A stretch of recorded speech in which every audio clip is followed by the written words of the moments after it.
कैसे हैं बच्चा पार्टी? पूरी छुट्टियां? सर कहाँ ऑनलाइन क्लासेस? बेटा पढ़ना पड़ेगा अब। देखिए, नोट्स तैयार करनी है, डेफिनेशंस लिखनी है, और जो कुछ तैयार कर रहे हो उसका स्नैप लेकर के कमेंट बॉक्स में डालना भी है। I will check. Okay, just enjoy the studies. कब तक खाली खाली बोर होते रहोगे? इसलिए इंटरेस्टिंग चैप्टर स्टार्ट किया है, light. Light light is a electromagnetic wave. इतना बोलने से काम चलेगा? Yes, create sensation of vision on the retina of our eye. इतना बोलने से काम चलेगा? नहीं चलेगा जब तक आप उसको फील नहीं करेंगे, अंडरस्टैंड नहीं करेंगे। What is light? Without light के लाइफ कैसी होगी? कभी सोचा है कि यदि लाइट एनर्जी नहीं होती तो हमें कुछ भी दिखाई नहीं देता? आपका इतना कलरफुल वर्ल्ड, रेड रेड क्यों दिखता है, ग्रीन ग्रीन क्यों दिखता है, ब्लू ब्लू क्यों दिखता है? कोई ज्यादा साइन करता है, कोई कम साइन करता है। ये डार्कनेस क्या है, ये ब्राइटनेस क्या है? कुछ लाइट आंखों को सुकून देते हैं और किसी आंखों से आंखें बंद हो जाती हैं। ये लाइट क्या है? सब कुछ सोचें और फील करें। किताबी कीड़ा बनने से एग्जाम पास होगी, करियर नहीं बनेगा। You want to become a successful person that feel the subject. Subject को जीना शुरू करो। केवल केवल सुन लिया, बोल लिया, पढ़ लिया, याद कर लिया, डेफिनेशन से याद कर ली, कुछ नहीं होने वाला। Just feel the subject. Light. After this फिर डेफिनेशंस एंड पॉइंट्स काम आते हैं। लेकिन केवल डेफिनेशन और पॉइंट से एक कोरे कोरे कोरी कोरी नॉलेज आएगा बस। Just feel the subject. Light. Official definition क्या थी लाइट की? Light is a form of energy which produces sensation of vision on the retina of our eye. Right? इसके बाद देखना, कुछ पॉइंट्स पे फोकस करते चले जाना। हमने कुछ इंपॉर्टेंट थ्योरीज देखी थी लाइट की। 1676 में क्या आया था? Yes yes yes, Newton corpuscular theory. Corpuscular मतलब tiny particles of light. Second थी आइजेंस वेव थ्योरी 1678 में। मैक्सवेल्स इलेक्ट्रोमैग्नेटिक वेव थ्योरी, जिसमें कि हमने बोला लाइट एक इलेक्ट्रोमैग्नेटिक वेव है। इट मींस इसमें दो फील्ड्स हैं, इलेक्ट्रिक फील्ड और मैग्नेटिक फील्ड, और दोनों साइमल्टेनियसली आगे बढ़ रही है। Then by Planck's quantum theory, bundle of light है भाई। देन आया de Broglie's dual nature theory, इसको डिस्कस किया था थोड़ा थोड़ा। फिर बहुत सारे नेचर है लाइट के, जिसको साइंटिफिकली जब स्टडी किया गया तो फर्स्ट आया rectilinear propagation of light. Light straight travel करता है but in isotropic medium. Then reflection of light, refraction of light, dispersion of light, interference of light, diffraction of light, polarization of light, और photoelectric effect of light। सुंदर सुंदर सी photo जो कैमरे में record करते थे, पुराना रील वाला कैमरा, आजकल तो डिजिटल हो गया। इतनी सारी स्टडीज करने की बची है, अभी तो शुरुआत कर रहे हैं। लाइट की कहानी खत्म नहीं होगी 10th में। इसकी तो ट्रेलर है। जैसे मूवी देखने के पहले हम ट्रेलर देखते हैं, ठीक वैसा ही असली पिक्चर तो 12th में दिखेगी, फुल मूवी। अभी तो बस इंटरेस्ट आ जाए। हमने फिर बात की थी लाइट। जैसे लाइट है, यदि हमें कोई ऑब्जेक्ट दिख रहा है, अगर हमें कोई भी चीज दिखती है, इट मींस वो लाइट ऑब्जेक्ट है और उससे लाइट निकल रहा है जो हमारी आंखों तक पहुंच रहा है। लेकिन वो ऑब्जेक्ट लाइट प्रोड्यूस भी कर सकता है, लाइट रिफ्लेक्ट भी कर सकता है। जो अपना लाइट खुद प्रोड्यूस करते हैं उन्हें हम बोलते हैं लुमिनस ऑब्जेक्ट, और जो अपना लाइट प्रोड्यूस नहीं करते बल्कि किसी और के लाइट को रिफ्लेक्ट कर देते हैं उन्हें हम बोलते हैं नॉन लुमिनस ऑब्जेक्ट। ये भी हमने स्टडी कर लिया था। देन हमने बोला था कि हम इस लाइट को समझने के लिए कॉन्सेप्ट लेते हैं कि डायरेक्शन ऑफ प्रोपगेशन को हम एक एरो से दिखाते हैं, उसे हम बोलते हैं रे ऑफ लाइट। फिर बहुत सारी रे मिलती है, bundle of rays, it is known as beam of light. After this there are 3 types of beams. अगर सारी रेस पैरेलल हो तो पैरेलल बीम, यदि सारी रेस एक पॉइंट पे मिल रही हो तो कन्वर्जिंग बीम, और सारी रेस एक पॉइंट से निकलती हुई फील हो रही हो तो डाइवर्जेंट बीम। ये भी हमने स्टडी कर लिया था पक्का। देन हमने बोला था कि जो लाइट ऑब्जेक्ट से हमारी आइज तक पहुंचता है, बीच में जो मीडियम होता है, वो मीडियम भी कितने प्रकार का हो सकता है? 3 टाइप्स का हो सकता है। एक होता है transparent medium, just like a glass, air, pure water. एक होता है ऑपेक मीडियम, जिसमें लाइट बिल्कुल भी नहीं पास हो सकता, वुड एंड स्टील। और एक होता है इन दोनों के बीच का ट्रांसलूसेंट मीडियम, जिसमें से कुछ लाइट आता है कुछ लाइट नहीं आता, जस्ट लाइक अ बटर पेपर। तो मीडियम ऑफ लाइट भी हमने स्टडी कर लिया था। फिर हमने बात की थी कि भाई जो विजिबल स्पेक्ट्रम है, एक्चुअली वो लाइट है जिन्हें हमारी आंखें कैप्चर कर सकती है, लेकिन जो एनर्जी आ रही है बहुत बड़ी है, और उसका एक छोटा सा पोर्शन हम ट्रेस कर पाते हैं, हमारी आंखें उन्हें आइडेंटिफाई कर पाती है। लेकिन इसके इस साइड में बहुत सारी रेज थी, कौन कौन सी थी? अल्ट्रावायलेट, एक्सरेज, गामा, और इस साइड में इंफ्रारेड, माइक्रोवेव और रेडियो वेव। आपने टीवी यूज किया है? बढ़िया आराम से स्नैक्स ले रहे हैं और टीवी का रिमोट दबाए जा रहे हैं। जब आप टीवी का रिमोट प्रेस करते हैं, आपके टीवी के रिमोट से इंफ्रारेड रेज पहुंचती है टेलीविजन तक। मतलब टेलीविजन का जो रिमोट कंट्रोल है वो इंफ्रारेड की हेल्प से काम करता है। या आपने लाइट विजन ग्लासेस के बारे में सुना है? जैसे कि हमारी आर्मी को दिया जाता है कि रात को टेररिस्ट को देख सके, उसमें भी इंफ्रारेड रेज का ही यूज किया जाता है, लेकिन हमारी नॉर्मल कंडीशन में वो आईज उन रेज को नहीं देख सकती। सिंपल एग्जांपल, आपके घर में मान लीजिए आपने कपड़ों को आयरन करने के लिए आयरन को गर्म करके रखा हुआ है, इसका टेम्परेचर ज्यादा है। आप टेम्परेचर को देख के बता सकते हो कि टच करके बता सकते हो? ये अब तो टच करेंगे, ओ गर्म है, लेकिन हम देख के नहीं बता सकते कि दिस आयरन इज हॉट। लेकिन उससे कौन सी रेज निकल रही है? इंफ्रारेड रेज निकल रही है। इसी प्रकार से जो सेकंड साइड में था अल्ट्रावायलेट, उसे भी आपने घरों में यूज करते हैं। जिनके घरों में वाटर फिल्टर है, उसमें लिखा होता है RO plus UV. What is UV? Ultraviolet.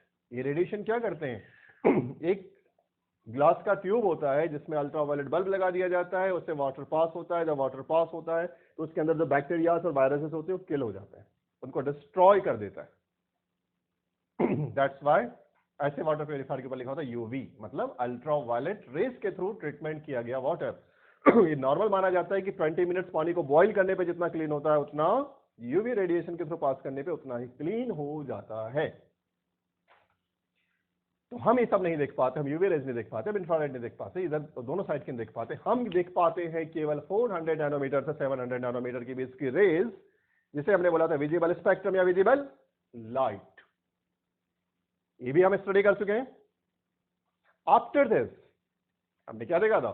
Some interesting facts, तो आपने लिख लिए होंगे और शायद याद भी कर लिए होंगे, तो वो सारे फैक्ट्स तो आप देख लीजिएगा आराम से। लेकिन एक बात इसमें पॉइंट इंपॉर्टेंट है, the speed of light in vacuum is 3 into 10 to the power of 8 metre per second. मतलब कि 1 सेकंड में लाइट कितने मीटर चला जाता है? 3 into 10 to the power of 8 metre. इतना स्पीड से लाइट भागता है। लाइट का बहुत इंपॉर्टेंस है। अभी तो आगे आने वाली थ्योरीज होंगी जिसमें कि पूरा का पूरा फिजिक्स खड़ा होगा। खैर, अभी आप लोगों के लिए जितना काम का है उतना ही डिस्कशन करेंगे। देन हमने बात की थी रिफ्लेक्शन ऑफ लाइट पर। रिफ्लेक्शन ऑफ लाइट की हमने बात करते समय कहा था कि जब किसी सरफेस पर लाइट स्ट्राइक करता है, सपोज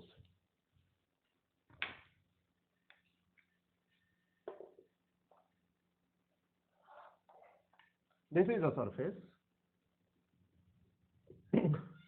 एक सरफेस है। अरे भाई, अब इस पर मान लीजिए लाइट की एक रे इंसिडेंट होती है। अगर ये पॉलिश नहीं होता और एक ग्लास का होता तो ये रेज आगे निकल जाती। चूंकि इस पे पॉलिश कर दिया है, किसका पॉलिश? सबसे बेस्ट रिफ्लेक्टर क्या होता है? Yes, silver. सिल्वर का पॉलिश कर दिया, उसके ऊपर ब्लैक या रेड पेंट लगा देते हैं। यदि आप कभी मिरर टूट जाए घर का तो उसके पीछे देखना है, रेड या ब्लैक कलर का पेंट लगा होता है। तो जो सिल्वर लगा हुआ है उसके ऊपर पीछे में रेड पेंट लगा हुआ है, उसकी वजह से लाइट रिफ्लेक्ट होने लगता है। जब ये रिफ्लेक्ट होने लगता है, एक्चुअली यहाँ पे 3 केसेस होते हैं। जैसे ही लाइट यहाँ स्ट्राइक करता है, जैसे लाइट स्ट्राइक करता है, लाइट एनर्जी का कुछ पोर्शन तो एब्जॉर्ब हो जाएगा, एब्जॉर्ब होगा ना। जैसे कि मिरर के धूप में लगा तो मिरर थोड़ा सा गर्म होने लगेगा, उसका टेम्परेचर बढ़ जाएगा, मतलब कुछ लाइट एनर्जी एब्जॉर्ब होगी। अगर पॉलिश नहीं होता तो आगे भी निकल जाती और कुछ पोर्शन रिफ्लेक्ट होगा। तो यदि हमने इसका रिफ्लेक्शन बढ़ाना है तो हम क्या करते हैं, सिल्वर की पॉलिश कर देते हैं, इससे रिफ्लेक्शन बहुत अच्छे से होने लगता है। इस केस में सपोज ये एयर है और ये ग्लास का है। इंसिडेंट होने से पहले लाइट रे एयर पे थी, इंसिडेंट होने के बाद भी वो एयर में ही है, मतलब सेम मीडियम में बाउंस बैक हो रही है। दैट्स व्हाई हमने रिफ्लेक्शन को डिफाइन किया था कि the phenomenon of bouncing back of light in the same medium after striking a surface is called reflection. तो रिफ्लेक्शन के लिए बेटा ध्यान रखना पहली बात कि लाइट जो सरफेस है बहुत ही स्मूथ होनी चाहिए, पॉलिश्ड होनी चाहिए, तभी प्रॉपर्ली रिफ्लेक्शन कर सकता है। और सबसे बेस्ट रिफ्लेक्टर क्या होता है, सिल्वर होता है। ये सारी चीजें भी डिस्कशन कर चुके थे। हमने बोला था कि रिफ्लेक्शन 2 प्रकार का होता है, लास्ट लेक्चर आई थिंक यहीं पे फिनिश किया था। एक होता है रेगुलर रिफ्लेक्शन और दूसरा होता है डिफ्यूज्ड रिफ्लेक्शन। डिफ्यूज्ड में कंफ्यूज्ड तो नहीं हूं, diffused reflection.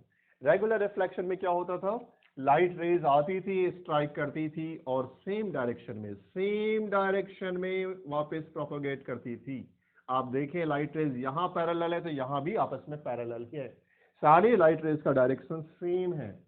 This reflection is known as regular reflection. Regular reflection, इसमें सभी लाइट रेज वन डायरेक्शन में प्रोपोगेट होती है। लेकिन in the case of diffuse reflection, rays अलग अलग डायरेक्शन में प्रोपोगेट होती हैं।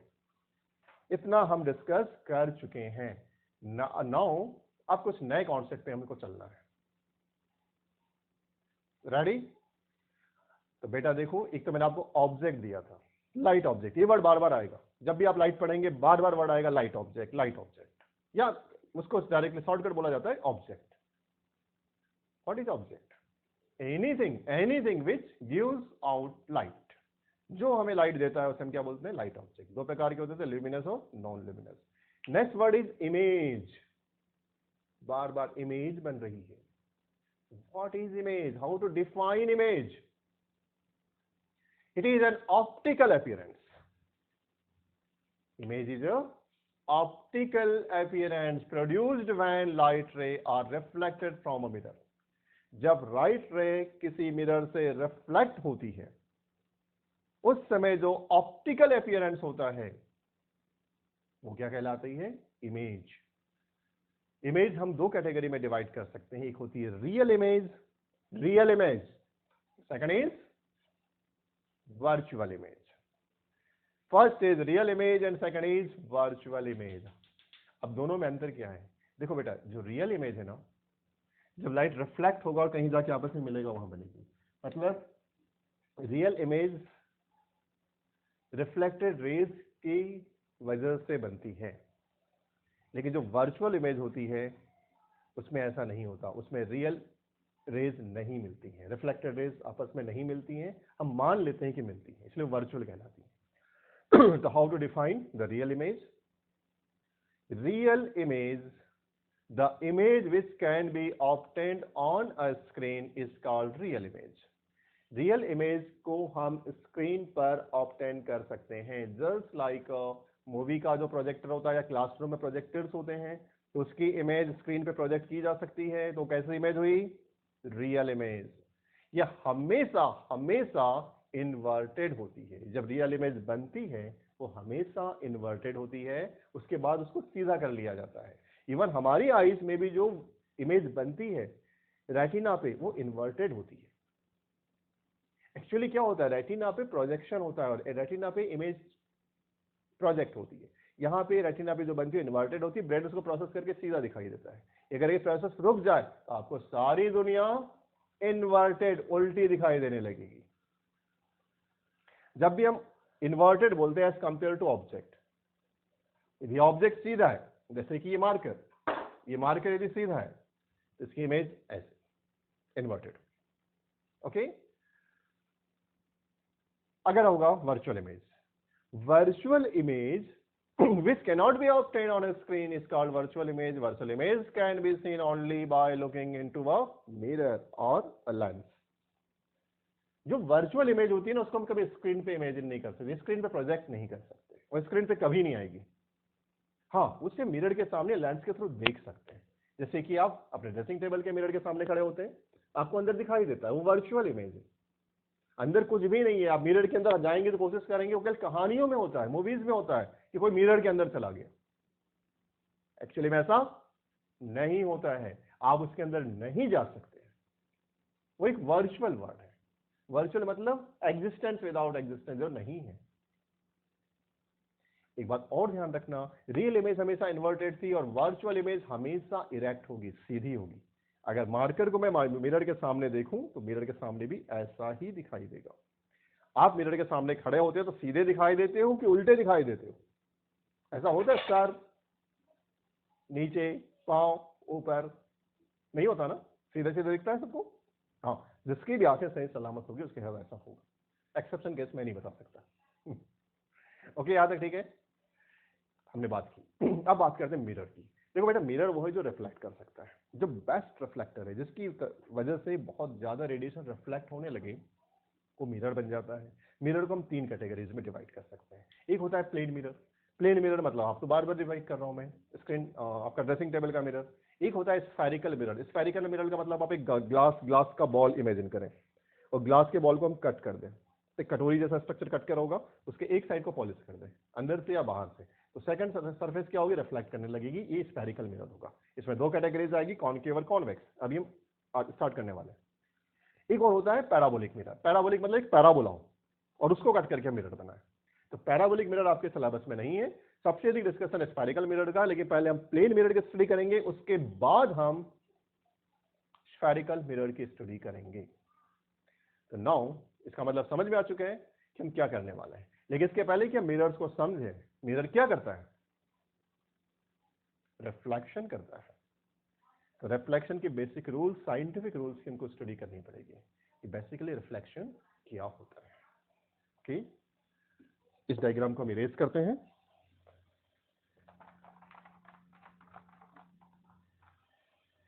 और एक न्यू डायग्राम क्रिएट करते हैं। जब तक हम डायग्राम के थ्रू नहीं समझेंगे, हमें ये चीजें समझ में नहीं आएगी। Is it clear? रेडी? आप चाहें तो मेरे साथ बना सकते हैं, अदरवाइज बाद में भी प्रैक्टिस कर सकते हैं। First thing, we have to draw a mirror.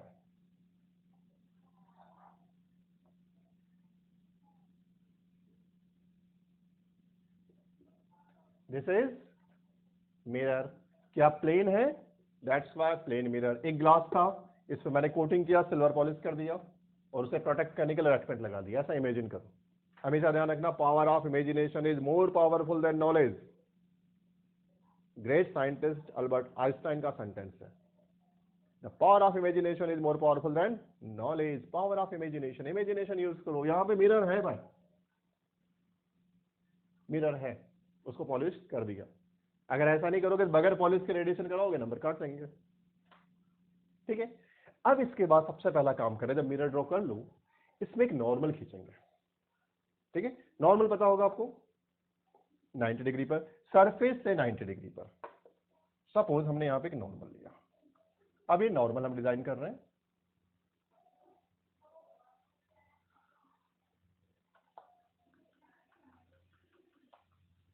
This is our normal. सबसे पहले ध्यान रखें, डायग्राम बनाते समय तो डायग्राम में क्लैरिटी हो, और सेकंड चीज, इसका नामकरण संस्कार करना ना भूलें। मतलब कि नेमिंग प्रॉपर करें। सपोज ए मिरर है एम एंड डैश, हो गया नामकरण संस्कार। इसी प्रकार से एक पॉइंट माना हमने, it is O,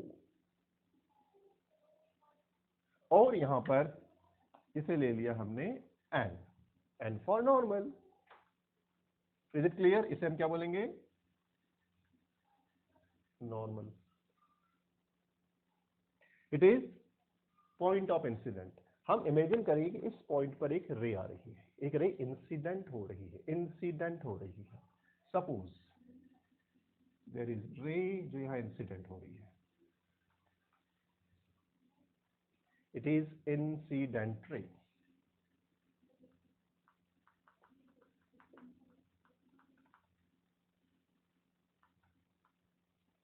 this is incident ray. Incident ray या इंसिडेंट हुई, किस पर इंसिडेंट हुई? पॉइंट ऑफ इंसिडेंस पर इंसिडेंट हुई।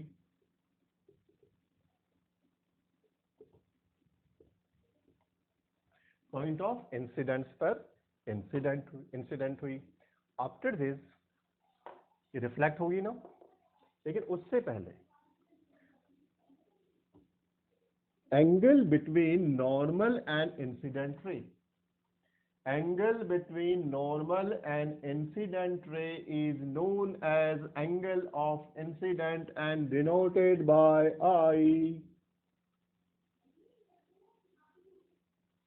Angle between incident ray and normal is denoted by I, is known as angle of incidence. कुछ महान लोग यहां पर बनाएंगे इतना समझाने के बावजूद भी सरफेस और रेस के बीच पिछले कुछ सालों की कॉपियों में यहां बना के आ जाते हैं। बी केयरफुल, एंगल हमेशा नॉर्मल और इंसिडेंट रे के बीच बनेगा। Is it clear? After this ये रे रिफ्लेक्ट होगी यहां से ऐसे, डायरेक्शन चेंज हो गया, प्रोपगेशन का डायरेक्शन चेंज हो गया। अब जो एंगल बन रहा है नॉर्मल, और कौन सी रे कहलाएगी? Reflected ray.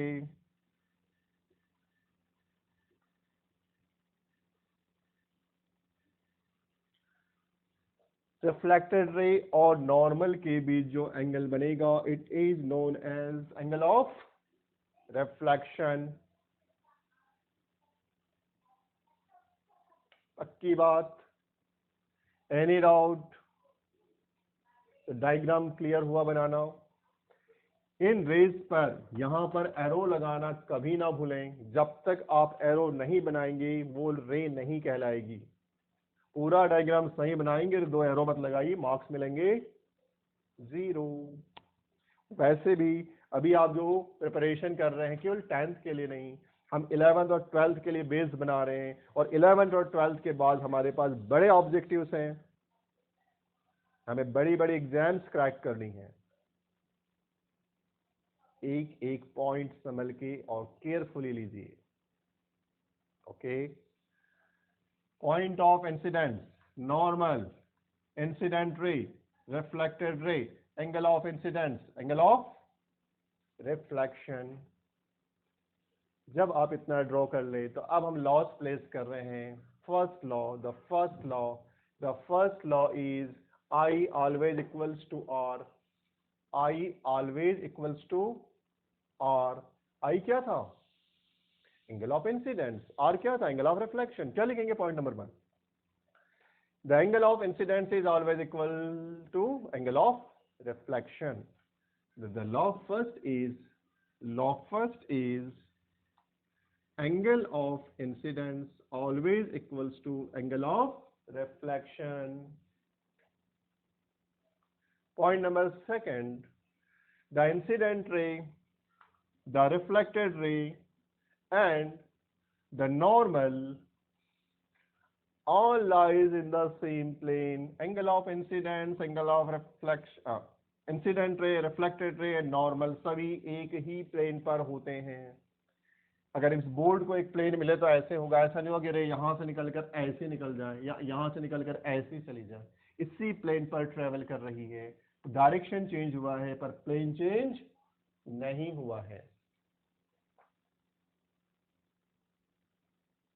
राइट? एक और इंपॉर्टेंट रूल याद रखना कि जो रे मान लीजिए कि नॉर्मल से होती हुई कोई रे आती, अगर कोई रे यहां से आती इस पाथ से होती हुई, इस केस में वो कितने का एंगल बनाती? इस रे की बात कर रहा हूं। अगर रे यहां पे टकराती अब यहां पर रे और नॉर्मल भी यहां पर है, दोनों के बीच में एंगल कितने का हुआ? 0 का। तो फर्स्ट लॉ क्या कहता है? फर्स्ट लॉ क्या कहता है? Equals to r, angle of incidence always equals to angle of reflection. इस केस में इंसिडेंस का एंगल कितना हुआ? 0, तो रिफ्लेक्शन का एंगल भी कितना होगा? 0। दैट्स वाई उसी पाथ में लौट जाएगी, जिस रास्ते से आई थी उसी रास्ते पे लौट जाएगी, अपने पाथ को रिट्रेस करेगी। चाहे वो नॉर्मल मिरर हो, चाहे वो स्फेरिकल मिरर हो, चाहे वो पैराबोलिक हो, जब भी सरफेस के नॉर्मल पर कोई इंसिडेंट होगी तो अपने ही आए हुए पाथ पर लौट जाएगी। बहुत बड़ा पॉइंट है, याद रखिएगा, बहुत काम आएगा। ठीक है यहां तक? These are known as laws of reflection. Now image formation by plane mirror. एक प्लेन मिरर में हमें इमेज कैसे दिखाती है? यदि हम ड्रेसिंग टेबल के सामने खड़े होते हैं, यदि हम ड्रेसिंग टेबल के सामने खड़े होते हैं तो हमें हमारी इमेज क्यों दिखाई देती है, कैसे दिखाई देती है, ये हमको अब समझना है। तो the next topic is image formation by plane mirror. Image formation by plane mirror. चलो फिर से एक मिरर बनाएं। ओके,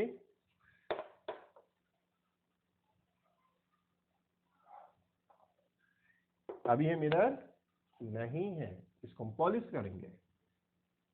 बेटा एक चीज और ध्यान रखना, कुछ बेसिक प्रोटोकॉल्स होते हैं ड्रॉ करने के लिए, उसमें से एक है कि हमेशा आप मिरर को राइट हैंड साइड पे रखें और जो ऑब्जेक्ट होगा उसको लेफ्ट हैंड साइड पे रखें। रियल वर्ल्ड में ऐसा नहीं होता, ऑब्जेक्ट मिरर ही किसी भी साइड में हो सकता है, लेकिन जब हम डायग्राम ड्रॉ करते हैं तो कुछ बेसिक प्रोटोकॉल्स हमको फॉलो करने चाहिए। तो मिरर को किस साइड रखेंगे? राइट हैंड साइड पर, और ऑब्जेक्ट को किस साइड रखेंगे? लेफ्ट हैंड साइड पर। अब मान लीजिए यहां पर इस सरफेस से मिरर रखा हुआ है और ये नॉर्मल है। मिरर मान लीजिए 90 के एंगल पर रखा हुआ है, तो सरफेस नॉर्मल की तरह काम करेगा। ये सरफेस है,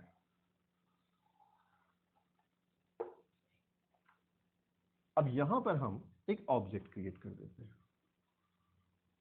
देखो ये ऑब्जेक्ट बन गया, सपोज इसका कोई नेम दे दें A B. This is object. Object means, click करो, हमेशा हर वर्ड के लिए पंच लाइन याद होनी चाहिए। ऑब्जेक्ट मीन्स जिससे लाइट निकलता है, चाहे सोर्स हो, खुद प्रोड्यूस कर रहा हो, या किसी का लाइट रिफ्लेक्ट कर रहा हो, अगर उससे लाइट आ रहा है हम उसको ऑब्जेक्ट बोलेंगे। तो कुछ भी हो सकता है, वो बल्ब हो सकता है, वो टेबल हो सकता है, वो वॉल की कोई पेंटिंग हो सकती है, वो चेयर हो सकती है, वो आपका मोबाइल फोन हो सकता है। जो कुछ भी दिखाई दे रहा है सब तो ऑब्जेक्ट है। Each and everything is an object, जो लाइट को प्रोड्यूस कर रहा है या रिफ्लेक्ट कर रहा है। तो यहाँ पे एक ऑब्जेक्ट है, ऑब्जेक्ट का नामकरण संस्कार किया है ए एंड बी। जब भी आप इमेज फॉर्मेशन करेंगे कम से कम आपको 2 रेज लेनी होती है। एक बात ध्यान रखिए, रियल वर्ल्ड में तो मिलियंस ऑफ रेज निकलती हैं, लेकिन हम अपनी कन्वीनियंस के लिए, अपनी सुविधा के लिए इतनी सारी रेज थोड़ी बनाएंगे भाई। हम केवल 2 रेज लिखेंगे और उसको किसी एक ही पॉइंट से निकालेंगे। ये 2 बातों का विशेष विशेष विशेष ध्यान रखें। तो फर्स्ट रे हम यहां से निकालते हैं, मान लीजिए इस पॉइंट से, हम इस पॉइंट को कंसीडर करते हैं और यहां से एक फर्स्ट रे हम लेते हैं जो बिल्कुल नॉर्मल के पैरेलल चल रही है। मतलब ये भी इस सरफेस पे नॉर्मल होगी, मतलब एंगल ऑफ इंसिडेंस 0 होगा। ये रे ऐसे चलेगी लेकिन टकरा करके उसी पाथ पे लौट जाएगी, क्योंकि जो सरफेस के नॉर्मल पर परपेंडिकुलर इंसिडेंट होता है उसी पाथ को रिट्रेस करता है। पक्की बात। सेकंड रे हम इमेजिन करते हैं कि यहां आ रही है, ऐसी पहुंच गई, ये इसका डायरेक्शन है। इस केस में यहां तो ये नॉर्मल था, जिस पॉइंट पर है उस पे नॉर्मल खींचेंगे सरफेस के परपेंडिकुलर। इस केस में ये जो एंगल बनेगा ये कितना होगा? आई, एंगल ऑफ इंसिडेंस। इस केस में जितना आई है उतना ही आर, मतलब मान लीजिए एंगल, मान लीजिए समझने के लिए 45 डिग्री थी, यहां भी 45 डिग्री पर ही लौटेगी। आ रही बात समझ में? पक्की बात समझ में? ये लौट गई, ऐसे लौट गई। ये क्या बनेगा यहाँ पे? आर। हमने बेटा कितनी रेज ली? 2 रेज ली एक ऑब्जेक्ट से। इस पॉइंट से, पॉइंट ए से हमने इमेजिन किया कि 2 रेज निकल रही हैं। एक रे सरफेस पे 90 डिग्री पे स्ट्राइक कर रही है, इसलिए उसी पाथ से लौट रही है। दूसरी रे हमने इमेजिन किया कि आई एंगल पर इंसिडेंट हो रही है और रिफ्लेक्शन के बाद वो आर पे चले जा रही है। इस केस में आप सोचें, ये रे ऐसे जा रही है और ये रे ऐसे जा रही है, क्या कभी भी ये रेज आपस में मिल सकती हैं? देखें, इट इज नॉट पॉसिबल। ये रेज आपस में कभी नहीं मिलेंगी। रियल वर्ल्ड में रेज कभी आपस में नहीं मिलेंगी। जहां रेज मिलेंगी वहां इमेज का फॉर्मेशन होगा। ये रेज तो कभी नहीं मिलेंगी, मतलब रियल वर्ल्ड में कोई इमेज नहीं बनेगी। जब हम रियल में नहीं बना पा रहे तो हम वर्चुअल को इमेजिन करते हैं। वर्चुअल वर्ल्ड में चलते हैं मिरर के पीछे। इसके इधर रियल वर्ल्ड है, इधर वर्चुअल वर्ल्ड है। इधर चलते हैं और इस मान लेते हैं कि ये वाली इमेज रिफ्लेक्ट नहीं होती तो क्या होता, कुछ ऐसे चले जाती। और ये रे जो रिफ्लेक्ट ऐसे हुई है, मान लेते हैं हम कि ये रेज ऐसे है। इस केस में दोनों रेज यहां के मिल रही हैं। बेटा वर्चुअल रेज को हमेशा डॉटेड बनाना, रियल रेज को हमेशा सॉलिड बनाना, कंफ्यूजन इससे नहीं होता है। इस केस में जहां रेज मिल रही है, ऐसा हमको लगा, एपीयर टू मीट, लग रहा है कि मिल रही है, वहां पर इमेज का फॉर्मेशन होगा और यहां पर इमेज बनेगी। ऑब्जेक्ट था ए बी, जिसको मान लेते हैं एडेस बीडेस। अब याद करें मैंने वर्चुअल इमेज की क्या प्रॉपर्टी दिया था आपको। वर्चुअल इमेज रियल रेस से नहीं बनती है। तो देखो रियल रेस तो इधर लौट गई, ये अपीयरेंस से, ये वर्चुअल रेस से मिलकर बन रही है। तो वर्चुअल इमेज में रियल इमेज रेज नहीं होती, पहली चीज। दूसरी बात कहा था मैंने कि हमेशा ऑब्जेक्ट जैसा होता है, अगर ऑब्जेक्ट जैसा वैसी होती, ऑब्जेक्ट के कंपैरिजन में हमेशा इरेक्ट होती हैं। अगर ए भी ऐसा तो देखो यहाँ भी ए भी ऐसा ही है, इसलिए मिरर के सामने हम सीधे दिखाई देते हैं, हम मिरर के सामने उल्टे दिखाई नहीं देते हैं। और एक और कॉन्सेप्ट है प्लेन मिरर के लिए आता है कि प्लेन मिरर में क्या होता है, दोनों का साइज सेम होता है। अगर इसकी लेंथ मान लीजिए 5 मीटर, उसकी लेंथ भी 5 मीटर होगी। आप जितने बड़े हो आप मिरर के सामने उतने ही बड़े दिखेंगे। अगर आपकी हाइट ज्यादा है तो आप मिरर के सामने ऊंचे दिखाई देते हैं, अगर आपकी हाइट कम है तो मिरर के सामने हाइट कम दिखते हैं, है ना। हाँ, लेकिन उस बात कह रहे हैं जब जो मिरर अच्छी क्वालिटी का होगा। कुछ मिरर ऐसे होते हैं जिसमें कि चेहरे बदलने लगते हैं, एक मोटा पतला, वो क्वालिटी मिरर्स नहीं होते। ये चीज समझ में आई सबको? This is object, this is image. ऐसे बनती है इमेज आपके ड्रेसिंग टेबल के सामने जब आप मेकअप कर रहे होते हैं। नौ, अब मुझे बताएं भाई कि यदि आपसे कोई पूछता है कि जो इमेज बनी इसकी प्रॉपर्टीज क्या है, तो फर्स्ट प्रॉपर्टी क्या होगी? The number one, virtual and erect. आगमन करके बोल दूं, वर्चुअल रेस से बनी इसलिए इट इज वर्चुअल, वर्चुअल और सीधी है इसलिए इरेक्ट। तो first property is virtual and erect. Second, laterally inverted. Laterally inverted, laterally inverted का मतलब होगा, सपोज मान लो कि ऐसा होता कुछ देर के लिए, तो इमेज कैसे बनती? ऐसे ही बनती। अगर आप मिरर के सामने राइट हैंड ऊपर करें तो आपकी मिरर अपना लेफ्ट हैंड ओपन कर लेती है। It is laterally inverted. The third point is the size of image is equal to the size of object। जितना साइज ऑब्जेक्ट का उतना ही साइज इमेज का, साइज सेम होता है in the case of plane mirror. Next है कि जो इमेज बन रही है मिरर के सामने नहीं बन रही है, मिरर के पीछे बन रही है। The image formed is as far behind the mirror, mirror के पीछे बनती है। तो ये कुछ बेसिक प्रॉपर्टीज हुई उस इमेज की जो प्लेन मिरर फॉर्म करता है। लेकिन प्लेन मिरर एग्जाम के लिए उतना इंपॉर्टेंट पोर्शन नहीं है, फिर भी हमको थोड़ा बहुत पता होना चाहिए। इसके बाद अगर आपसे कोई पूछता है कि प्लेन मिरर के यूज बताइए, तो बहुत सिंपल है। सबसे पहले बात बोल दो भाई कि हम रोज कंघी करते हैं, रोज मेकअप करते हैं ड्रेसिंग टेबल के सामने जाके, पहला यूज तो यही है। कैसे लिखोगे? The plane mirror are use to see our self. हम अपने आप को देखने के लिए प्लेन मिरर यूज करते हैं। दूसरा है, आपने देखा होगा दुकानों में कोई ज्वेलरी शॉप हो या कोई क्लॉथ की हो या कोई भी दुकान हो, आपने देखो बड़े बड़े मिरर लगे होते हैं एक वॉल पे, उसे दुकान का साइज डबल दिखने लगता है, मतलब दुकान का साइज क्या दिखता है? बड़ा दिखने लगता है। ये भी इसका यूज हो सकता है। Plane mirrors are fixed on the inside wall of certain shops to make them look bigger. और क्या हो सकता है? कुछ बिजी रोड्स होती हैं, सपोज एक शार्प टर्न वाली रोड है, ये ऐसे घूम जाती है। इस केस में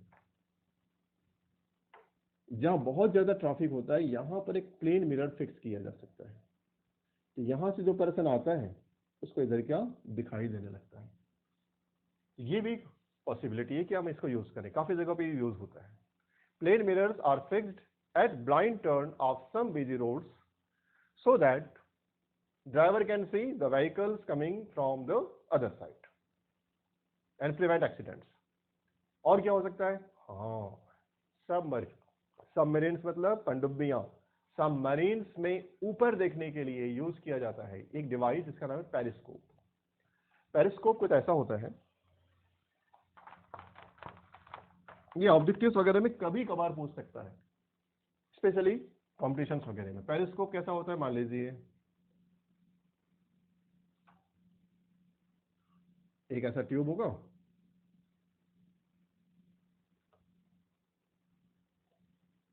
मैं यहां पर एक मिरर लगा दूंगा, नॉर्मली 45 डिग्री पर होता है, और एक यहां लगा दूंगा, ये मिरर लग गया। तो जो रे यहां से ऐसे आती है, रिफ्लेक्ट होकर ऐसे जाती है, और यहां से रिफ्लेक्ट होकर ऐसे चले जाती है।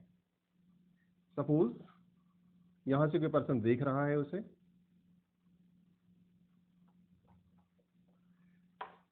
और यहां पे कोई बर्ड फ्लाई कर रहा है,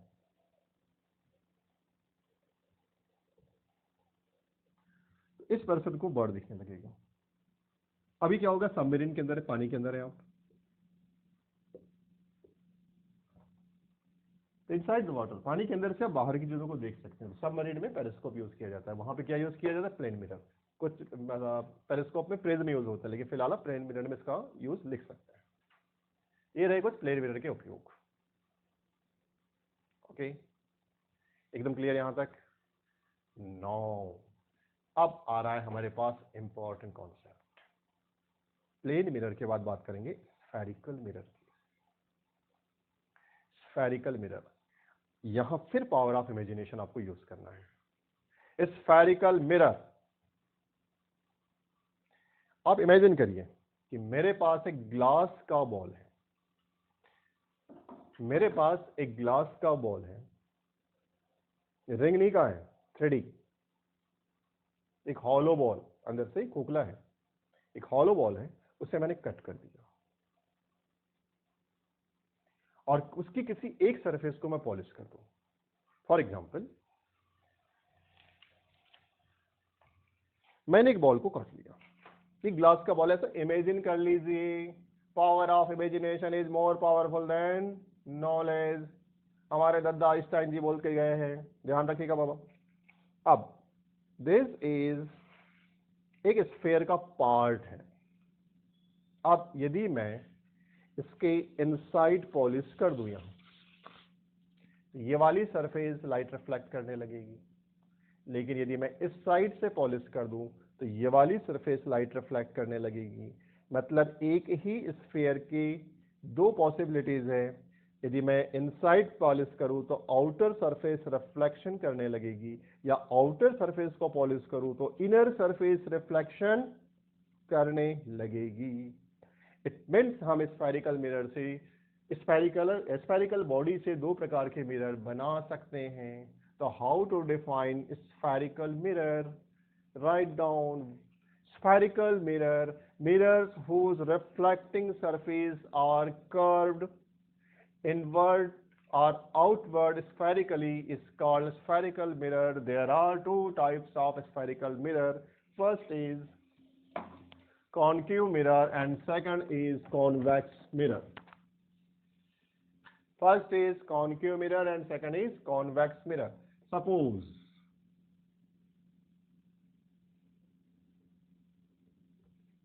there is a sphere. There is a sphere. इसका एक सेंटर होगा बेटा, एक सेंटर होगा। अब इसे मान लीजिए मैं यहां से कट कर दूं,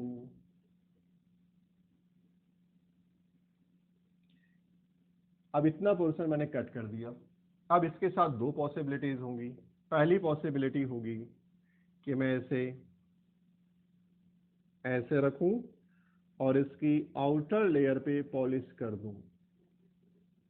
इधर मैंने पॉलिश कर दिया। इस केस में ये मिरर की ये वाली जो साइड है क्या हो जाएगी, रिफ्लेक्टिंग साइड हो जाएगी।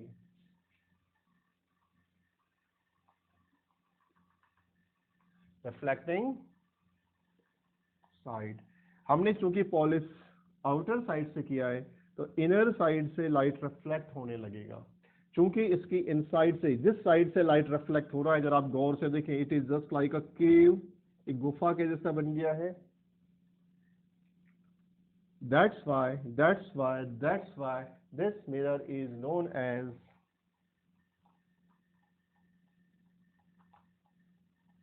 concave mirror, क्योंकि रिफ्लेक्टिंग साइड केव के जैसी है, गुफा के जैसी है। Concave mirror, this is concave mirror. But इसी टुकड़े को मैं घुमा दूं और इसे ऐसे रखूं और इसे इनसाइड पॉलिश कर दूं। इस केस में जो अनदर साइड है, दूसरा साइड है, ये रिफ्लेक्टिंग साइड हो जाएगा।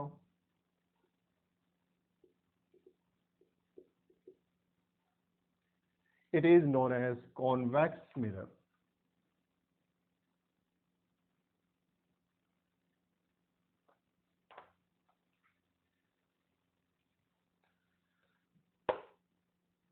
Concave mirror, convex mirror. चूंकि इससे जब लाइट रिफ्लेक्ट होता है तो जो रेज है वो कन्वर्ज हो जाती हैं। इससे आफ्टर रिफ्लेक्शन कन्वर्जिंग बीम्स बनती है, एक ही पॉइंट पर मिलती है। सारे रिफ्लेक्शन के बाद एक ही पॉइंट पर मिलती है, इसीलिए इसे कन्वर्जिंग मिरर भी बोला जाता है।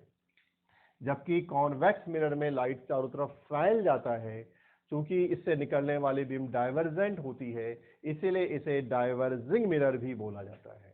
फिक्स करिए, it is also known as converging mirror.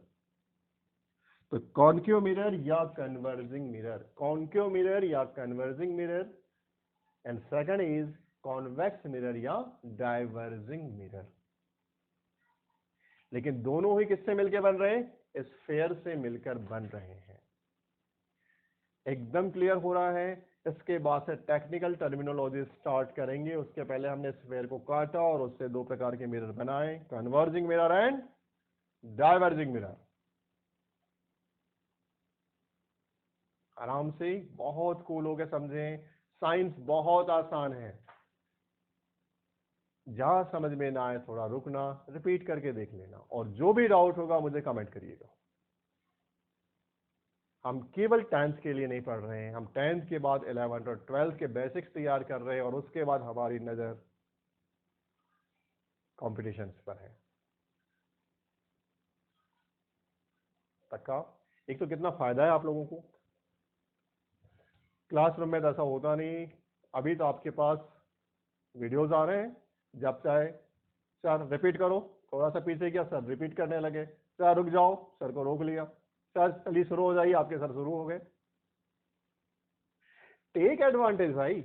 हाँ, लाइव क्लासेस के बेनिफिट्स अलग हैं। फेस टू फेस जो कांटेक्ट होता है, डायरेक्टली डाउट्स होते हैं, वो एक अलग जाता है। लेकिन बेटा अभी जो भी कंडीशन है, ऑनलाइन क्लासेस के अपने फायदे हैं और लाइव क्लासेस के अपने फायदे हैं। दोनों एक दूसरे को रिप्लेस नहीं कर सकती, लेकिन फिलहाल जो हमारे पास टाइम है वो है ऑनलाइन क्लासेस के लिए, इसलिए हम ऑनलाइन कर रहे हैं। इसके भी बहुत सारे बेनिफिट्स हैं। इतना वक्त करेंगे और मुझे क्या चल रही है प्रोग्रेस मुझे बताएंगे। मैं वेट कर रहा हूं। तो इसके बाद नेक्स्ट सेशन में इन कॉन्सेप्ट के बेसिस पे एक बड़ी बिल्डिंग बनने वाली है, जिसमें हम बेसिक टर्मिनोलॉजी और इमेज फॉर्मेशन पे काम करेंगे, जो एग्जाम के लिए सुपर सुपर सुपर से भी ऊपर वाला आईएमपी है। Okay, thank you.